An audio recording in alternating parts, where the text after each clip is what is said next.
আচ্ছা, এখন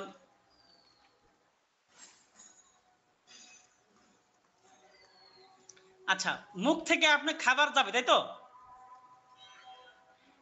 এখন কথা হচ্ছে, আপনি যে প্রথম কথা হচ্ছে ব্রেন সিগন্যাল দিবে। ব্রেনের মধ্যে একটা এই যে কি জানি নাম, গ্রেনিল না?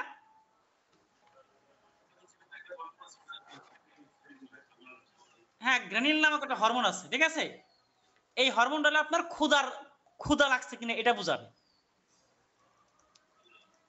এখন যখন শরীর শক্তি পাবে না, তার মানে শক্তি পাইতেছে না কেন? তার মানে ওর কোষে শক্তি নাই।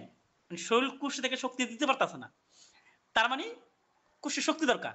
তাহলে কোষে যদি শক্তি দরকার, তাহলে ব্রেন সিগন্যাল দিব যে তোমার ক্ষুধা লাগছে, তুমি খাও।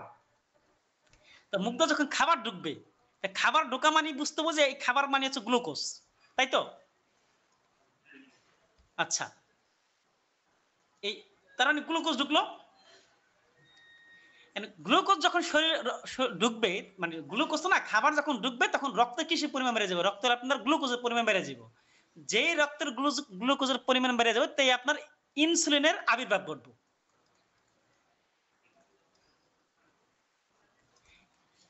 আর আরেকটা জিনিস মাথায় রাখতে হবে, এই যে রক্তের যে গ্লুকোজ, এই রক্তের গ্লুকোজটা মানে যখন কোষে ঢুকবে, অর্থাৎ ইনসুলিনের উপস্থিত ছাড়া এই গ্লুকোজ কোষের মধ্যে ঢুকতে পারবে না। অর্থাৎ কোষের মধ্যে গ্লুকোজ ঢুকতে হলে, শক্তি ঢুকতে হলে ইনসুলিনের উপস্থিতি লাগবেই। না, কি হ্যাঁ, ওইলে বাহক মানে ওর উপস্থিতি কোষ এটা রিসিভ করবে, মানে গ্লুকোজটা রিসিভ করবে। তার মানে রক্তে খাবার যত বেশি খাবার খাবেন, তার মানে রক্তে তত বেশি গ্লুকোজের পরিমাণ বাড়বে। আর যত বেশি রক্তে গ্লুকোজের পরিমাণ বাড়বে, তত ইনসুলিনের পরিমাণ বাড়বে। এখন কোষের যদি কোনো কারণে আপনার মানে শরীর দুর্বল, কিন্তু কোষের আপনার গ্লুকোজ দরকার নাই, এইটা কেন হয়? মানে এটা এই ঘটনা কেন ঘটে? এই ঘটনা ঘটে যখন আপনি কোনো শারীরিক পরিশ্রম করেন না। শারীরিক পরিশ্রম না করলে তাদের শক্তির প্রয়োজন নাই। মানে কোষ অলস হয়ে যায়।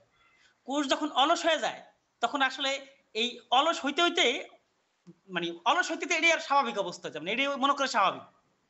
কিন্তু যখন স্বাভাবিক ধরেন, কোষে আগে খাইতো 2000 ক্যালোরি লাগতো, শক্তি লাগতো, বা ওই ধরেন একটা খাবার একটা পরিমাণ আগে 2000 লাগতো। কিন্তু আপনি অলস যখন কাজ করেন না, কাজ না করতে এখন আপনার এটা রিকোয়ারমেন্ট হয়ে গেছে মনে করেন 1000, যে 1000 হলে এখন আপনার বডি চলে। আচ্ছা, তাহলে এই অবস্থাতে হইতে হইতে তাহলে এই 1000 সে আদর্শ হিসেবে ধরে লয়। আর আপনি যদি প্রতিদিন এই 1000 বেশি খাই থাকেন, তাহলে আপনার ইনসুলিন প্রথমে তো এই যেই গ্লুকোজগুলো ফিরাই দিব, অর্থাৎ গ্লুকোজ নিবে না, তখন সে সেগুলো কি করবে? স্টোর জমা করবে। স্টোর হলো আপনার একটা হলো কি, লিভার না? লিভার, তারপর হলো মাসেল। এটা হলো প্রাইমারি, ঠিক আছে? Primary storage. আর দ্বিতীয়টা হচ্ছে আপনার ফ্যাট হিসেবে জমা হবে, চর্বি। এটা হচ্ছে আপনার পার্মানেন্ট এবং হচ্ছে বড় স্টোরেজ বলতে পারেন। অর্থাৎ এটা ধরেন র্যাম, হ্যাঁ। আর ফ্যাট মানে হলো হার্ড ডিস্ক, ঠিক আছে? আচ্ছা, এখন মানে এটা অল্প, মানে আপনার কত জানি 300 থেকে 600 গ্রামের মতো আপনার শক্তি রাখতে, মানে একটা পরিমাণ রাখতে পারে লিভারে। এর বেশি রাখতে পারে না। এবং সেটা জমা হয় হিসেবে, কি জানি এটা নাম, গ্লাইকোজেন, তাই না? হ্যাঁ, গ্লাইকোজেন। অর্থাৎ এখানে জমা করবে হলে লিভার আর মাসেল যেটা জমা করবে সেই গ্লাইকোজেন হিসেবে। আর এই ফ্যাটে জমা করবে মানে ফ্যাট হিসেবে, মানে অন্য জায়গায় যেগুলো জমা করে চর্বিতে জমা করে ফ্যাট হিসেবে, মানে ওই শক্তিটা। এই হচ্ছে অবস্থাটা। এখন আমরা তো মানে বলতে পারি যে তাতে লিভার আপনি মোটা হয় কেন? মোটা হয় কিন্তু ফ্যাট হিসেবে জমা হয়। কিন্তু সমস্যা হচ্ছে লিভারে বা মাসেলে যেটা জমা হয়, মাসেল হলে তো ভালোই, তো শরীর মানে শরীরে মাসেল বাড়তো, বা হ্যান্ডস প্রচুর পরিমাণে শক্তিশালী লাগতো। সমস্যা হলো সেটার পরিমাণ খুব অল্প। এই 1000-এর মধ্যে মনে করেন আপনার কত, হয়তো 100 যাইব হয়তো আপনার মাসেলে, আর বাকি 900 যাইব আপনার ফ্যাটে বা চর্বিতে। তাহলে হিসাব করছেন কি পরিমাণ আপনার ফ্যাট বাড়তেছে? তাকে আপনার ধীরে ধীরে মোটা হতে থাকবেন। এখন এই যে ইনসুলিন, এই ইনসুলিনটা আপনি কিভাবে কমাইবেন? এখন এখন ইনসুলিন কমাইতে পারবেন অনেকভাবে। তার মধ্যে একটা হচ্ছে আপনি যদি ফ্যাট খান, সরি ফ্যাট না, কি নাম এটা, প্রোটিন। প্রোটিন খাইলে আপনার ইনসুলিন আসবে হইলো 50%। ঠিক আছে, মানে আপনি যদি শর্করা খান,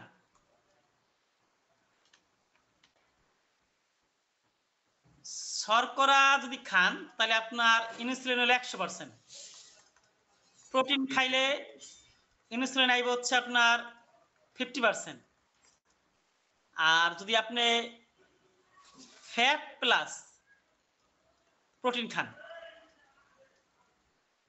তাহলে ইনসুলিন আইবে আপনার 25%।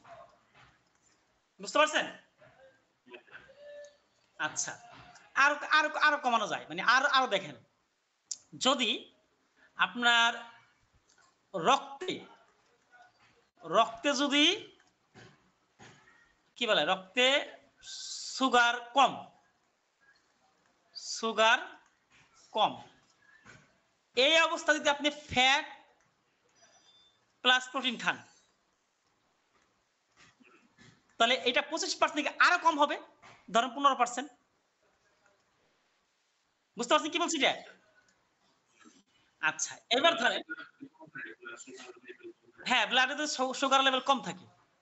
তারপর দেখেন রক্তে যদি আপনার কি বলে, রক্ত না মানে প্রথমত রক্তে সুগার কম, ঠিক আছে, রক্তে সুগার কম, সুগার কম প্লাস ভালো ঘুম, মানে নো টেনশন আর কি, ঠিক আছে, স্ট্রেস ফ্রি। হ্যাঁ, তাহলে স্ট্রেস ফ্রি সেটা যদি হয়, তারপর plus fat, fat plus protein যদি সেটা খান তাহলে আপনার এটা আরো কমবে, ইনসুলিনটা আর কম আসবে। এরপরে দেখেন আপনি রক্তে সুগার কম, স্ট্রেস ফ্রি এবং সকালে ব্যায়াম, মানে ব্যায়াম করলেন, তারপরে ফ্যাট প্লাস যদি প্রোটিন খান তাহলে আপনার এই আপনার ইনসুলিনের রেসপন্স 0%।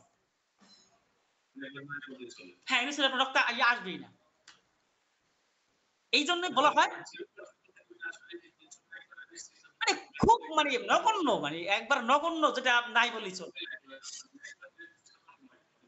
তার মানে আপনার প্রাইমারি দিন শুরু করবেন আপনার ঘুমে থেকে, অর্থাৎ ভালো ঘুম, স্ট্রেস ফ্রি, এবং আপনি সকালে একটু ব্যায়াম করবেন, এবং ব্যায়াম করার পরে আপনি ফ্যাট সহ প্রোটিন খাবেন, মানে ফ্যাট যুক্ত প্রোটিন, মানে ভালো প্রোটিন প্লাস ফ্যাট, এই খাবারটা খাবেন। তাহলে আপনার ইনসুলিনটা কম আসতেছে। ইনসুলিন যখন কম আসবে শরীরে, তার মানে তো আপনার ওই যে কি বলে, মানে ফ্যাট জমা হওয়ার যে আপনার যে ফ্যাট হিসেবে জমা করবে, এটা কে জমা করবে? অবশ্যই ইনসুলিন জমা করবে। তো ইনসুলিন যদি না থাকে তাহলে ফ্যাট জমাবো কেমনি? তাহলে তাহলে ফ্যাট হবে না, বরঞ্চ আর যদি ফ্যাট অ্যাডাপশনের অবস্থা থাকেন, বরঞ্চ ওটার ফ্যাট থেকে শক্তি নিয়ে নিব কুশে। তা এই ব্যাপারটা যদি আপনি ধরতে পারেন তাহলে আপনার অনেকখানি আপনার সহজ হয়ে যায়।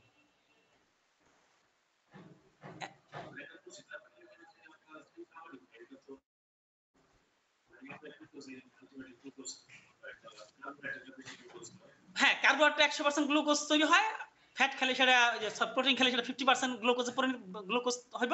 আর যদি আপনি ফ্যাট প্লাস ভালো, হ্যাঁ প্রোটিন ভাগে গ্লুকোজে রূপান্তরিত হয়, তবে ফ্যাট খাইলে ফ্যাট ফ্যাট গ্লুকোজটাকে বা গ্লুকোজ হওয়ার ব্যাপারটাকে বাফার করে দেয়, বাফার মানে ওটা কমাই ফেলায়।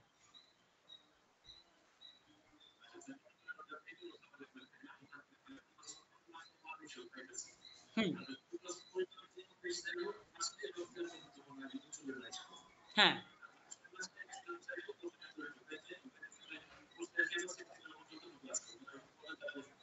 এলাও করে না। এখন কোষ, আবার কোষ যদি মনে করে না ঠিক আছে কোষ এলাও হোক, মানে আমার জমা, আমার হলো স্টোরেজ, পালা পালা দেয়, মানে ওই মাটিতে পালা দিতেছে, খেরের পালা বানাইতেছে ফ্যাট হিসেবে, শরীর এই জন্য তো মোটা হইতেছে। কোনোভাবে যদি আমার ওই পালাটা না হয়, না হলে দুটা কাজ করতে হবে, একটা যেই পরিমাণ শক্তি ঢুকতেছে সেটা সেই পরিমাণ শক্তি খরচ, কোষের খরচ করার মতো কোষে ওই পরিমাণ রাখতে হবে, অ্যাক্টিভ রাখতে হবে, তার মানে আমার প্রচুর পরিমাণ কায়িক শ্রম করতে হবে, এবং এটা দুটা লাভ হবে। কায়িক পরিশ্রম যখন করবেন আস্তে আস্তে ওর রিকোয়ারমেন্ট বাড়বে, মানে ওর মেটাবলিজম, মানে সরি মেটাবলিজম যেটা, মানে মেটাবলিজম ক্ষমতা বেড়ে যাবে। মানে আগে যেখানে আপনি কি বলে ধরেন 1000 কেজি যদি খাইতেন বা 1000 কেজি যখন কুশের কাছে যাইতো, 2000 কেজি যাইতো, ওই তো 1000 কেজি রাখতো, 1000 কেজি স্টোরেজ হিসেবে জমা করতো।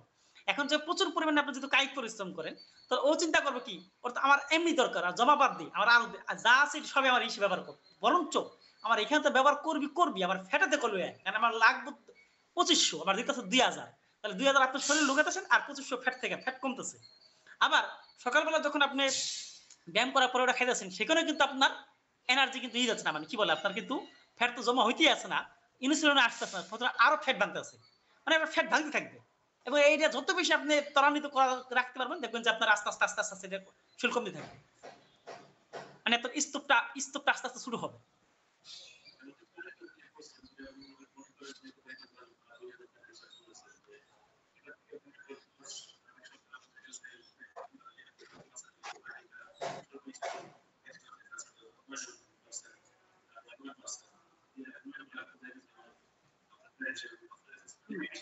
হুম হুম।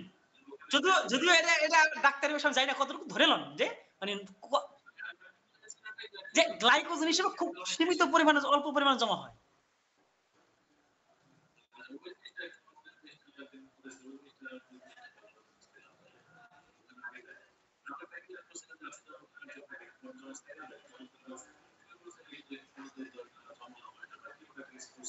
হ্যাঁ, আপনি এখন যখন ডায়েটে থাকবেন, এখন যখন ফ্যাট ভাঙা শুরু করবো, মানে যখন আপনি খাবার দিবেন না, খাবার না দিলে আপনার একমাত্র শক্তির উৎস কোথায়? ওই গ্লাইকোজেন, অর্থাৎ লিভারে, মাসেলে, এবং হচ্ছে আপনার ফ্যাটের চর্বিতে, তাই তো? তাহলে প্রথমে হাত দিব কই? প্রথমে হাত দিব গ্লাইকোজেন, তাই তো? মানে আগে গ্লাইকোজেন জমা করছে, তার মানে আগে গ্লাইকোজেন থেকে ও নিবে, কিন্তু গ্লাইকোজেন থেকে নিতে গেলে ও ধরেন গ্লাইকোজেনে 1000 আছে, ও গ্লাইকোজেন থেকে সর্বোচ্চ ও সবসময় 600 রিজার্ভ, যে আমার মোটরসাইকেল রিজার্ভ ট্যাঙ্কি থাকে না, ওই রিজার্ভ ট্যাঙ্কিতে সবসময় 600 থাকতেই হবে, মানে একটা পরিমাণ থাকতে হবে, এর বেশি নিবে না। তো যখন গ্লাইকোজেনে হাত দিবে তখন দেখবো আচ্ছা আছে 1000, আচ্ছা 400 ল, আর নিস না। দেখেন, গ্লাইকোজেন থেকে কিন্তু নিল, ও কিন্তু ফ্যাটে থেকে হাত দিল না। আপনি তো মনে করবেন আমি তো 5 ঘন্টা না খেয়ে রয়েছি, বা আমি তো 6 ঘন্টা না খেয়ে রয়েছি, তো তোমার ফ্যাট কমে যাবে না।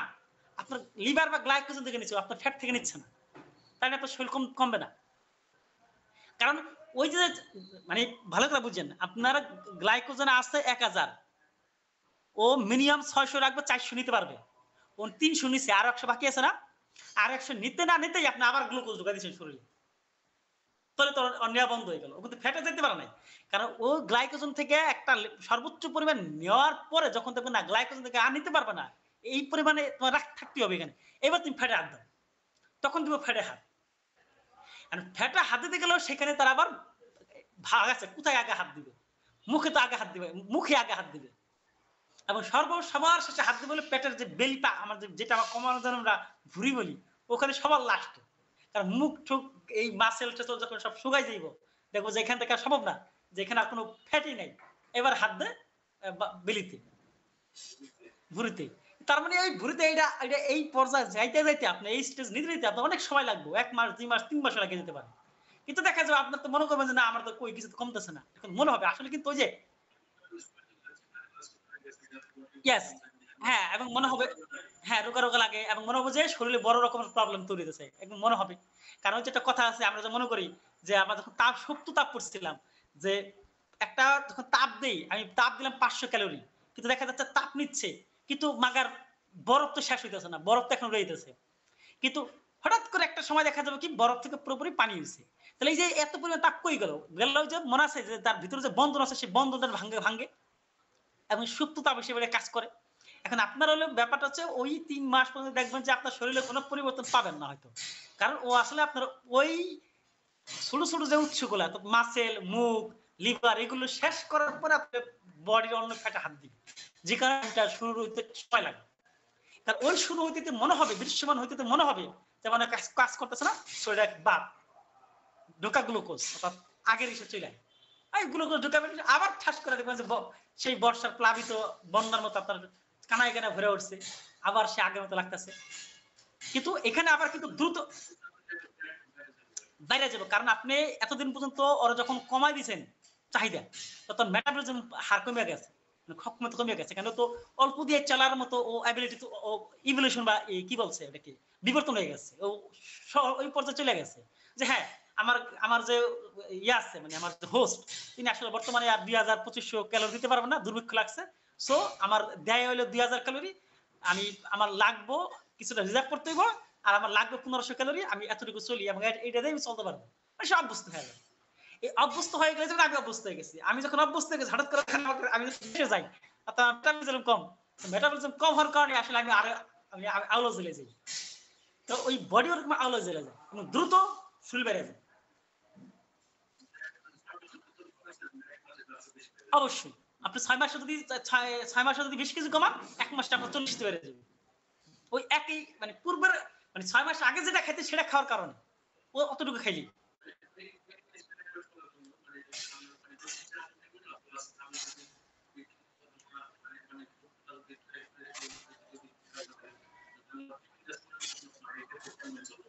এই ক্ষেত্রে আপনাকে আপনার একটা মানে আপনাকে তাড়াহুড়া করার দরকার নাই। আপনার সুস্থ লাইফস্টাইল। আপনি যদি আপনি ধরেন ৩ বছর পর আপনি যদি এই পরিমাণ টাকা থাকতো আপনি কিভাবে লাইফস্টাইল লিড করতেন? সুস্থ থাকার জন্য। আপনার শরীর মোটা না, আপনি একদম সিম্পল। আপনি কিভাবে থাকতেন? তাহলে ভাই আমি ১ নাম্বার জাঙ্ক ফুড খাইতাম না, আমি চিনি খাইতাম না এবং খাবারটা আমি এই টাইমের যে ব্যাপার আছে আপনার যে ফাস্টিং যেন বেশি হয়।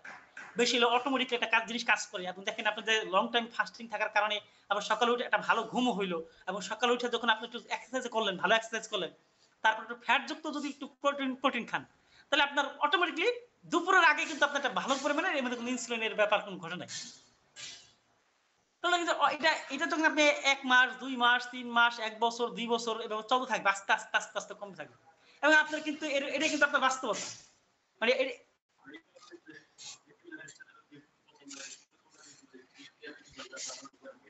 হ্যাঁ, হ্যাঁ, হ্যাঁ। কারণ ওই যে আবার কারণ আপনার ডিমটা যখন আপনি বলা হয় ডিমটা যখন আপনি তেলে ভাজবেন, এখন এখানে একটা ঝামেলা আছে।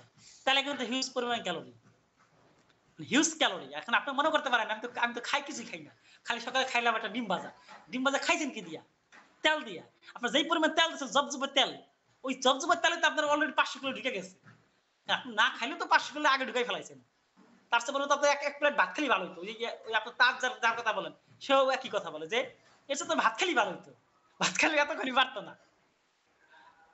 মনে করতে পারে যে আমি একটা চা খাইছি, একটা বিস্কুট খাইছি, চিনিটা খাইছি। এতে কি সমস্যা? আর কিচ্ছু খাই না। ভাই আপনি খান না ঠিক আছে, কিন্তু মূল উপাদান তো ঢুকাই ফেলাইছেন আগে। সো এটা কাজ করবে না। এই কারণে আবার আপনি যদি অতিরিক্ত ডিম ভাজতে যান, তাহলে ডিমের যে প্রোটিন সেটা কমে যায়। বলা হয় একটা ডিম যদি ৭ গ্রাম থাকে, আপনার ডিমটা ভাজলে থাকবে হচ্ছে ধরেন ৭ গ্রাম ডিম ভাজলে আপনি যদি হাফ বয়েল করেন, তাহলে থাকবে হচ্ছে ৬ গ্রাম বা ৬ গ্রাম। মানে সিদ্ধ করলে থাকবে হচ্ছে ৭ গ্রাম। আপনি তেল ছাড়া সবকিছু ছাড়া হাফ বয়েল করে ভাজলে থাকবে হচ্ছে ৬ গ্রাম। আপনি তেলের মধ্যে যখন ভাজবেন তার মানে প্রোটিনটা পুড়ে যায়। তো ৩ গ্রামও পাইবেন না। আপনি তো মনে করতে পারেন যে আমি ডিম তো খাইলাম, প্রোটিন তো খাইলাম, কাজ তো করেন, শক্তি পাই না। আপনি তো প্রোটিন খান নাই। আপনি প্রোটিন তো কমে ফেলাইছেন, পুড়ে ফেলাইছেন। এখন তাহলে আপনি হয় যদি একবার যে আপনি যদি মনে করেন যে এইজন্য বলা হয় যে আপনি ঘিরা ভাজবেন কিন্তু ডিমের কুসুমটা এমনভাবে ভাজবেন যে কুসুমটা যে কাঁচা, কাঁচা আছে এরকম যেন মনে হয়। মানে হাই হিট না। হালকা মানে আপনি ওই যে সোডা একদম পাত্র হ্যাঁ, হ্যাঁ, যাতে একটু ভালো লাগে খাইতে আরকি। কাঁচা খাইতে পারলে ভালো। কাঁচা খাইলে অনেক সময় শরীরে সমস্যা হতে পারে, বমি আসতে পারে। আপনার বমি আসবে। এমন ভাবে খাইবেন।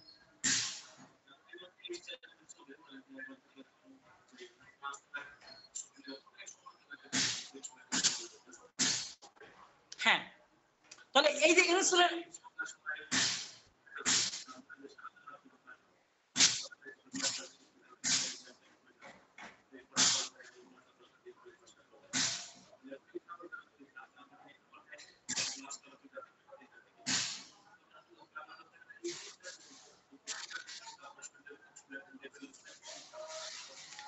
হ্যাঁ, যদি যদি ভালো ঘুম, ফ্যাটযুক্ত প্রোটিন সকালবেলা, সকালবেলা এবং আপনি ওই যে আমার মতো যে লং টাইম মানে কি ফাস্টিং জিম বলেন আপনারা?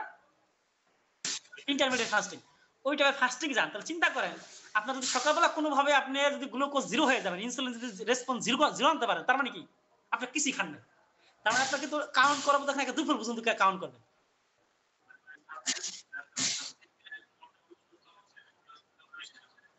হ্যাঁ, হ্যাঁ।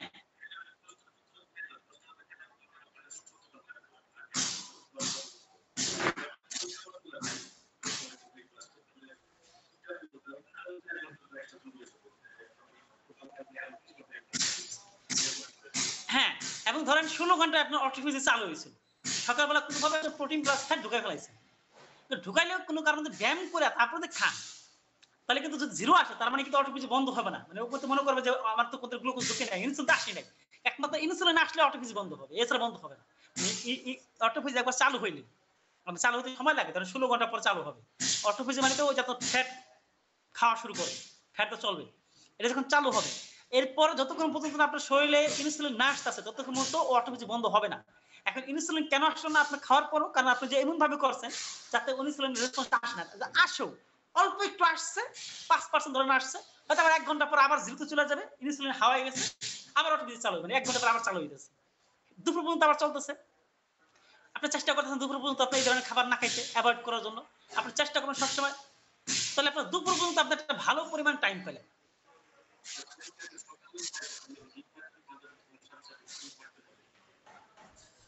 এখন ঘিদা ডিম ভাজা খাইতে পারেন, আপনার মুরগির যে ইয়ের যে প্রোটিন অর্থাৎ মুরগির যে রোস্টটা মানে ব্রয়লার যে মুরগি, এটা হলো আপনার, হ্যাঁ অংশটা, এটা ভালো উৎস। আপনার তারপর হচ্ছে পাঙ্গাস মাছ, দামে সস্তা, কাজে খুব ভালো, খাইতে ভালো লাগে, পাঙ্গাস মাছ ভাজি ভেজে খান।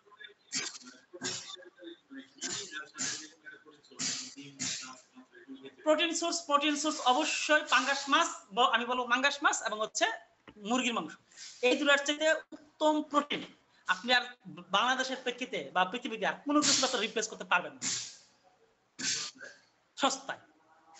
এবং আপনার ডিমের চাইতেও আপনার মাছ বা মাংসতে প্রোটিন আপনি বেশি পাবেন, টাকা হিসাব করলে, হিসাব করে দেখবেন, এটা আমি প্রচুর ক্যালকুলেশন করছি, আমি আপনার ভাবি বললাম, হ্যাঁ, যে আমি যদি দুটা ডিম খাই সেখানে আমি 7-14 গ্রাম প্রোটিন পাই, দুটা ডিমের দাম কত, দুটা ডিমের দাম 20 টাকা, হ্যাঁ, সেখানে আমি যদি 1 পিস মাছ খাই, 100 গ্রাম মাছ, সেখানে আমার প্রোটিন 32 গ্রাম। আমি জিজ্ঞেস করলাম মাছের দাম বেশি না পাঙ্গাস মাছের দাম বেশি না মুরগির দাম বেশি, এবং হিসাব করে বলো যে মুরগির দাম কম, মানে আমি টাকা হিসেবে মুরগির দাম কম, তো মাছ খরচা মুরগি খাওয়াই ভালো, প্রোটিনের চিন্তা করে খাওয়া হয়, মনে হয় যে মাংস খাইতে খাইছে বিশাল ভালো। আপনাকে আসলে ওই যে বললাম, আপনার টাকা যখন আপনার বুদ্ধি অনেক রকম, মানে অল্প টাকায় কিভাবে অনেক কিছু কলা কৌশল আসবে, অনেক হিসাব শুরু করে দেবেন, আপনার তো মাছ বা মাংস জরুরি না, আপনার দরকার প্রোটিন।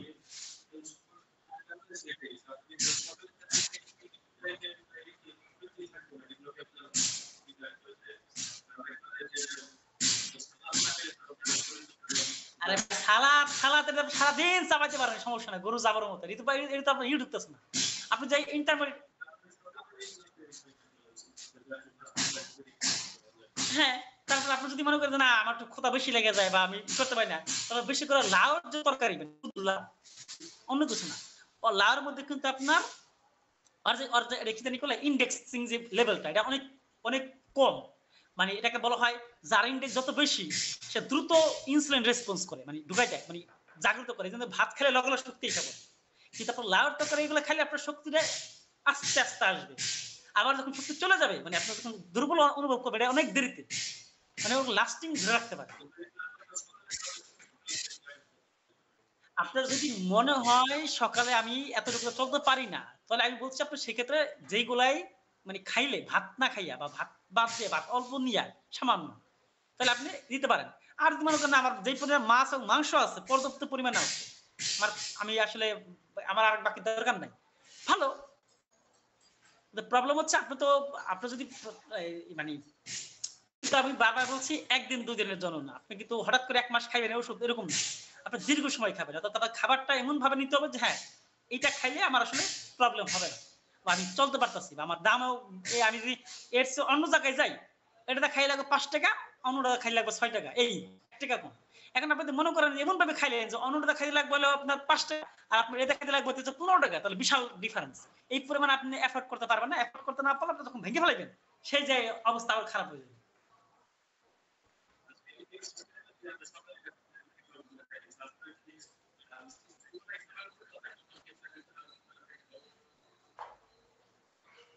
আপনি যদি আরো 2 বেলাও খাইতে চান, সেক্ষেত্রে হয়তো মানে আপনি 2 বেলাই বেস্ট।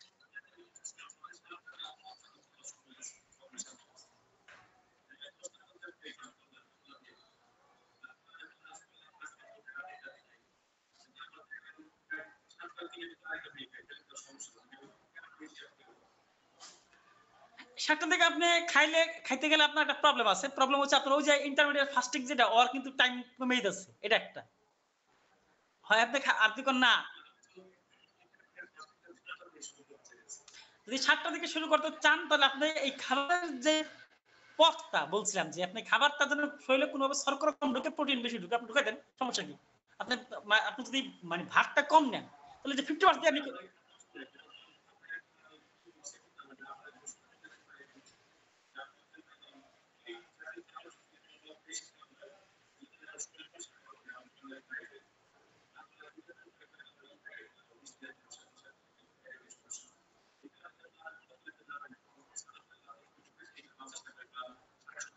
এইগুলো তো ভাই আনলিমিটেড। মানে এগুলো তো আপনি এমন না যে আপনি রাত্রেও খাইতে পারবেন না। আপনি খান সমস্যা নাই। সকালবেলা খান। কিন্তু কত কথা আছে।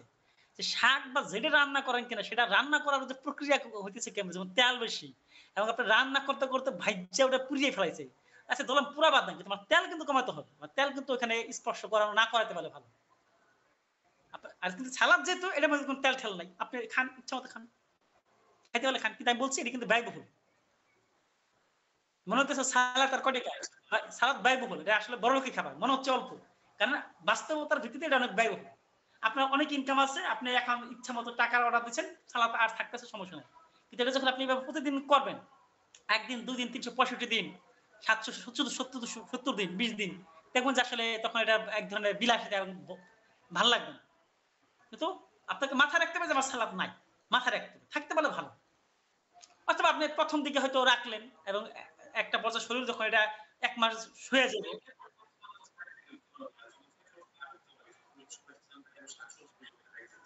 মানে আপনার হিসাব রাখতেও আপনার এফোর্ট নাই।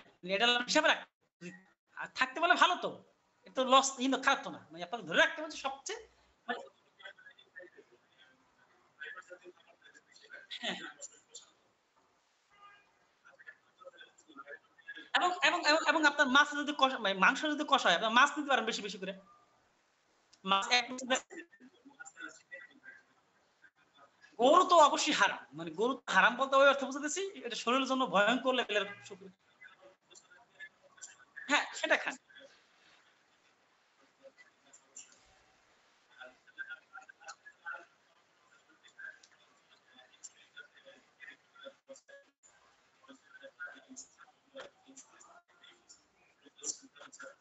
হ্যাঁ, হ্যাঁ।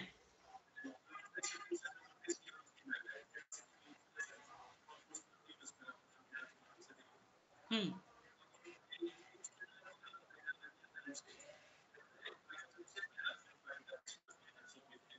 হ্যাঁ, এরকমই।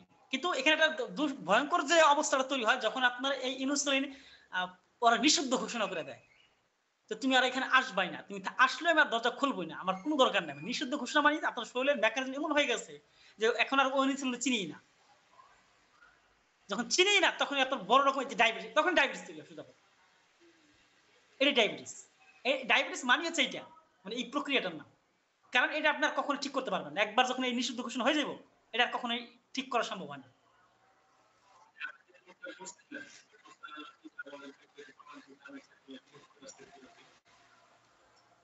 লিঙ্কটা আমি দিব কিভাবে?